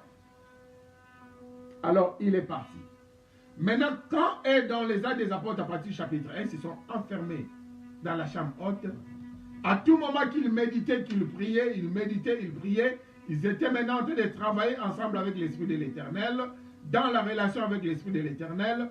Ils commençaient à les connaître davantage, ils commençaient à avoir des révélations davantage. Ce qu'ils faisaient, c'était quoi? Ils commençaient maintenant à top up leur couple. Qu'est-ce que je dirais en français? Ils commençaient maintenant à augmenter la dimension des eaux dans leur couple. Dans leur couple. Oui, comme Ézéchiel dira, il me fait faire tout le tour de la ville. Je reviens, les eaux étaient au niveau de ma cheville. Je pars encore et mesure quelques coudées. Je pars et je reviens, les eaux étaient au niveau de mon genou. Oui, je pars, je reviens, il mesure encore quelques coudées. Les eaux étaient maintenant au niveau de mon hanche. Je pars, je reviens. Les eaux étaient au niveau de mon épaule. J'aimerais bien, au travers de cette démonstration, me mouiller par les eaux. Ce n'est pas un problème. Que ça ne soit pas une distraction pour quelqu'un. Je pars, je reviens. Je mesure encore. Les eaux étaient au niveau de mes épaules. Je mesure encore. Les eaux ont débordé ma coupe. Les eaux ont débordé ma coupe. C'est ce qui s'est passé maintenant dans les Actes des Apôtres. Au chapitre 2, ils ont continué. Ils ont continué. Prière, méditation. Louange, adoration. Prière, méditation. Je m'excuse. Louange, adoration. Prière, méditation. La coupe ne faisait que monter. Il ne faisait que top up les eaux. Les eaux ne faisaient que monter. Monter, monter au niveau des chevilles, au niveau de la cheville, au niveau des genoux, au niveau de la hanche, au niveau des épaules, au niveau de la tête. Et voilà, maintenant, ils étaient complètement submergés. Ils étaient complètement plongés dans les eaux, comme la démonstration que nous venons de faire. Ils étaient maintenant complètement imbibés dans les eaux. Alors, ils étaient devenus ivres. Quand ils sont devenus ivres, c'est là où ils ont reçu le baptême de l'Esprit du Saint. Cette ivresse-là, ils ont commencé à parler de nouvelles langues. Ils ont commencé à parler de nouvelles langues qu'ils n'ont jamais connues. Ces langues-là n'étaient pas les chibéré-béré-béré, baba-baba-baba, bronda-baba, c'était pas ça. Comme ils étaient les Juifs de la diaspora, donc les Juifs venant de l'étranger, mais c'est alors ils commençaient à parler en langue, dans des langues connues d'autres Juifs, dans des langues connues par le grec et par les Romains, et chacun pouvait maintenant écouter un message dans sa propre langue. Mais ces langues-là étaient étrangères pour ceux qui prononçaient des mots. Donc ceux qui prononçaient des mots, c'était des langues des étrangers pour eux. Je m'excuse plutôt. Les Juifs qui étaient en Israël, maintenant les apôtres qui commençaient à parler en langue, il y avait des Juifs qui sont venus au pèlerinage, les Juifs de la diaspora. Alors ces gens-là, au lieu de parler en hébreu, ils se voyaient en train de prier, ils commençaient à prier en lingala, ils commençaient à parler en français, ils commençaient à parler en bété, en baoulé, ils commençaient à parler maintenant en tchoué, ils commençaient maintenant à parler en russe.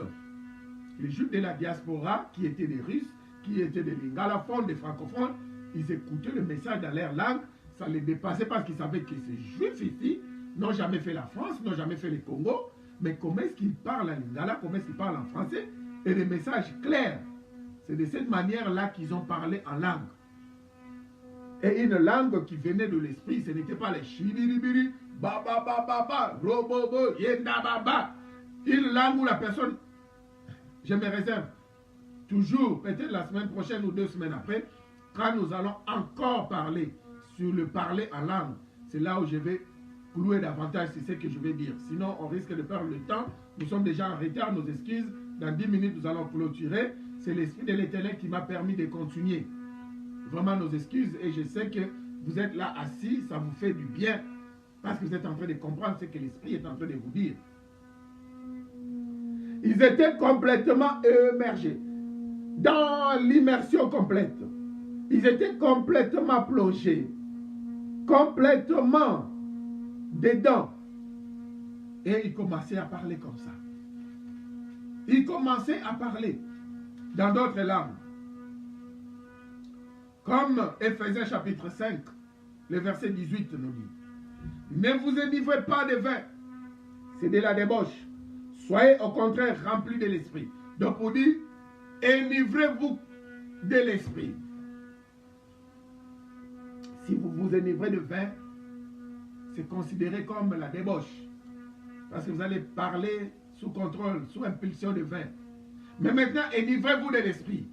Parlez sous contrôle de l'esprit. Avec la démonstration qu'on vient de faire, quelqu'un a bu, il a bu le liquide de l'esprit, le liquide de l'esprit, le liquide de l'esprit, le liquide de l'esprit, l'eau de l'esprit, jusqu'au moment où la personne est devenue ivre. La personne ne peut plus se contrôler. Commence à faire comme esprit. Commence à parler comme esprit. Commence à agir comme esprit. Ne vous avez pas dit que vous êtes des esprits. Apocalypse 82, le verset 6. Mais pourquoi vous n'agissez pas comme les Saint-Esprit? Pourquoi vous n'agissez pas comme l'Esprit du Saint, vous qui êtes le Saint-Esprit? Vous êtes les Ruach Kodesh, on a déjà expliqué. Pourquoi vous n'agissez pas comme les Ruach HaKodesh? Ivres, ils étaient maintenant émergés, plongés, baptisés dans l'Esprit. Et c'est ça le baptême de l'Esprit. C'est comme ça que Apollos de son côté, quand Paul les a montrés concernant le baptême de l'Esprit, c'est comme ça qu'ils ont pris le temps ensemble avec Paul, dont le temps est muet dans le passage 19 des Actes des Apôtres, mais ils ont pris un bon bout de temps, un temps avec Paul, en train de travailler ensemble avec l'Esprit. Ces gens étaient ivres maintenant. Ces gens maintenant ont connu le baptême de l'Esprit. Ils étaient ivres, complètement ivres.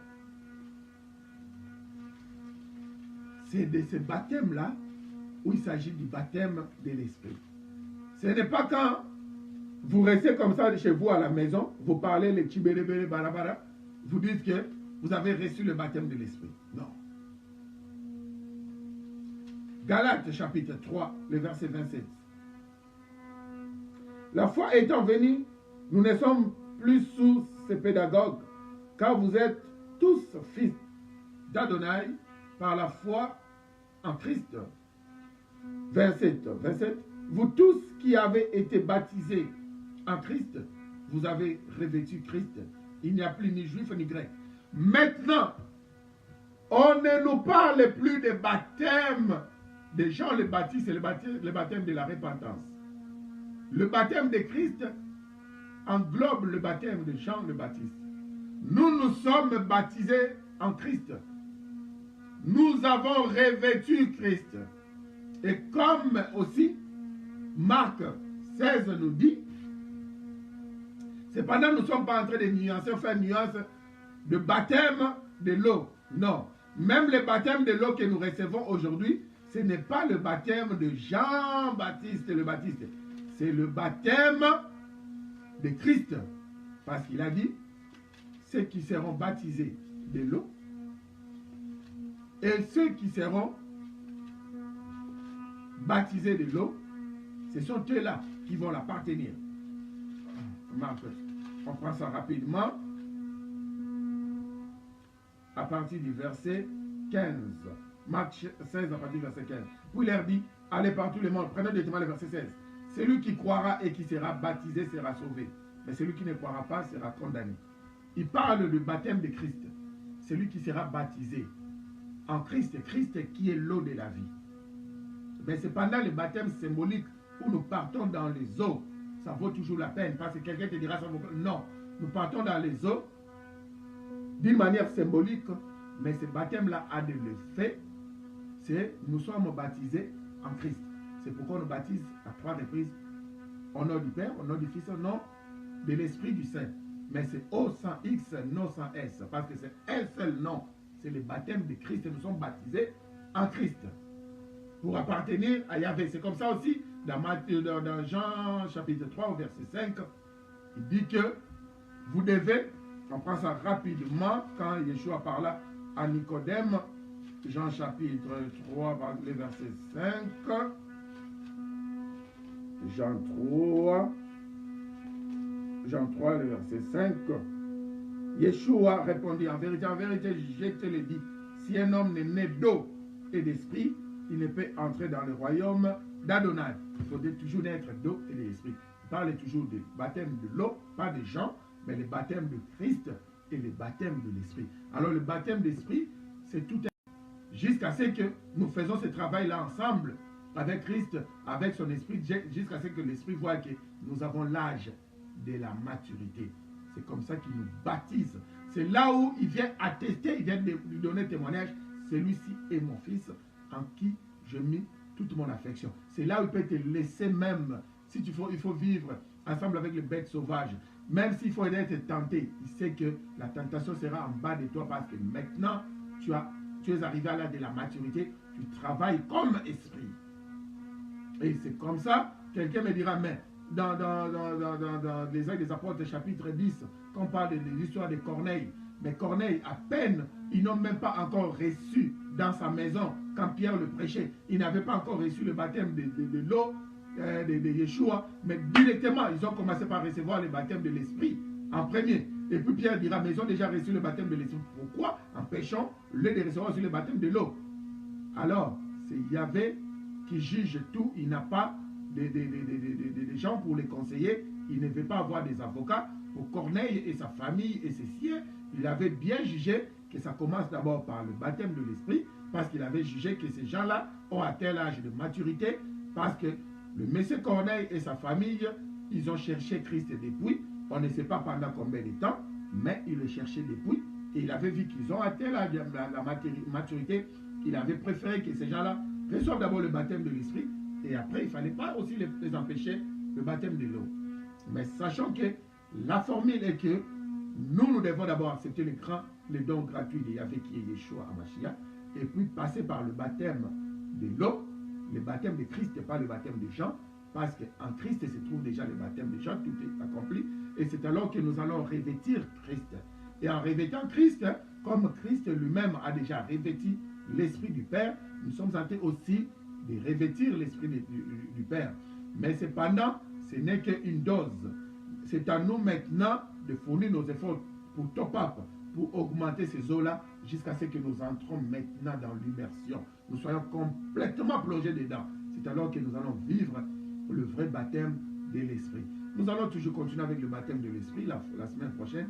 Et puis après, nous allons toucher, de parler en langue si nous avons le temps. Mais sachant aujourd'hui que ce baptême-là, ne t'attends pas que j'ai réussi ça une seule fois pour toutes, c'est fini. Il faudrait que tu le fasses chaque jour de ta vie, comme Yeshua, il repartait toujours pour se ressourcer. Il faut toujours aller se ressourcer, et puis déverser ce que tu avais, et puis repartir encore pour se ressourcer. C'est comme ça que tu seras constamment plongé dans l'Esprit du Saint. Tu seras complètement, s'il faut utiliser votre terme, baptisé dans l'Esprit du Saint. Et ce n'est pas un acte de petits enfants, un acte de la maturité. Nous allons continuer avec ça, mettre un peu, beaucoup plus d'éclaircissement la semaine prochaine. Aujourd'hui, nous sommes arrivés à la fin de notre message. Ceux qui veulent nous appeler après cette émission ou bien nous écrire, vous êtes le bienvenu. Alors, à partir d'aujourd'hui, que personne ne vous donne encore des explications qui n'ont pas de tête, qui n'ont pas de pieds, juste parce qu'ils ne connaissent pas les explications concernant le baptême, que ce soit en hébreu ou en grec. Alors, nous allons prier pour ceux qui veulent accepter les dons de Yeshua dans leur vie. Et la semaine prochaine, nous allons encore continuer par rapport au baptême de l'Esprit du Saint, parce que nous verrons aussi par exemple l'imposition des mains dans les Actes des Apôtres, chapitre 19. Tout ça, on en parlera. Nous allons prier pour ceux qui veulent recevoir Yeshua Mashiach comme leur Seigneur et leur sauveur personnel, le don gratuit de Yahvé. Adonai, le tout-puissant créateur de l'univers, nous te bénissons pour ces messages, nous te bénissons pour ton peuple. Les voilà devant, ils veulent t'accepter. Toi qui es les dons d'Adonai, Yeshua, Hamashiach, comme leur Seigneur, leur sauveur personnel. Accepte-les dans ton royaume, pardonne leurs fautes et donne-leur, Seigneur, les dosages de ton esprit et qu'ensemble, ils puissent croître pour être baptisés de l'Esprit du Saint, de l'Esprit du Christ. Nous te bénissons qu'ils soient complètement revêtus afin de ne plus porter les habits de ce monde, mais porter les habits spirituels, complètement imbibés, complètement couverts dans ton esprit. Nous te bénissons, Père, dans le précieux nom de Yeshua HaMashiach. Nous avons ces prières et nous disons Amen, Amen et Amen. Et voilà, avec cette musique, nous allons nous séparer.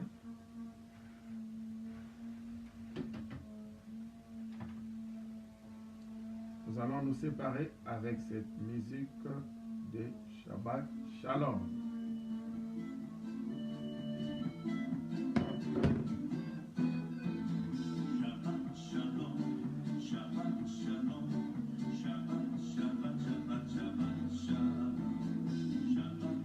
Shabbat Shalom. Shabbat Shalom, nous vous aimons bien. Ne manquez pas notre rendez-vous les samedis prochains et tous les samedis de 15h jusqu'à 16h15 heure de Londres. Aujourd'hui, ce n'était pas un débordement que nous avons voulu, mais c'est l'Esprit de l'Éternel qui a permis que ce soit ainsi. Pour ceux qui n'ont pas compris cela, nos excuses. Pour ceux qui ont compris, que l'Éternel vous bénisse davantage. Nous sommes arrivés à la fin de notre message. Shabbat Shalom. Nous vous aimons bien. Au revoir. Au revoir. Shabbat Shalom, Yerushalayim, la cité du Grand Roi. Bye.